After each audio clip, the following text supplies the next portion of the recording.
आखिरकार हमारा देश भारत कैसे बनेगा विश्वगुरु जब आज़ादी के इतने साल के बाद भी एक एग्ज़ाम को हम अच्छे से कंडक्ट नहीं करा पा रहे हैं।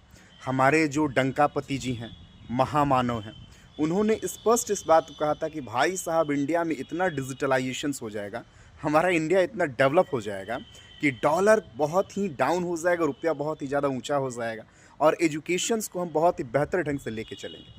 आपको समझ नहीं आता होगा कि कितना ज़्यादा मुश्किल होता है एक स्टूडेंट्स के लिए।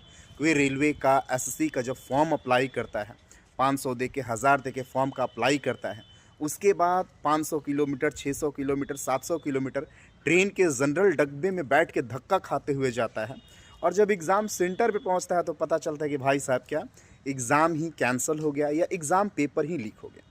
और जब वो किसी पॉइंट को लेके अपने बात को लेके सरकार के पास पहुंचता है तो लाठियों से, डंडों से उसको बहुत ही बड़े लेवल से स्वागत किया जाता है। तो हमारा देश आखिरकार विश्वगुरु कैसे बनेगा?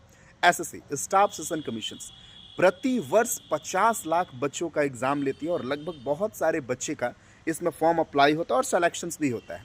पहले के टाइम पे ये जो एग्ज़ाम का कॉन्ट्रैक्ट था टीसीएस को दिया जाता था, जो कि काफ़ी एक बेहतरीन कंपनी थी। टीसीएस रतन सर टाटा की कंपनी है और एग्ज़ाम को अच्छे से कंडक्ट कराती थी। लेकिन थोड़े से पैसे बचाने के लालच में यह एक ऐसी कंपनी को दे दी गई है जो कि ब्लैक लिस्टेड है। इस पे एग्ज़ाम को कैंसिल कराने के, एग्ज़ाम के पेपर को लीक कराने के कई सारे एलिगेशंस लगे हैं। वो है इक्विडिटी।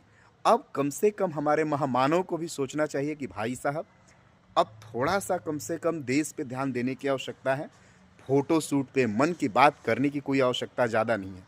मेरे बातों को किसी को ठेस पहुँचाने का कोई इरादा नहीं है, लेकिन मैं आपसे अपील करता हूँ, रिक्वेस्ट करता हूँ कि कम से कम पढ़े-लिखे हुए व्यक्ति को वोट दें, ना कि अब इससे ज़्यादा मैं नहीं बोलूँगा। जय हिंद, जय भारत।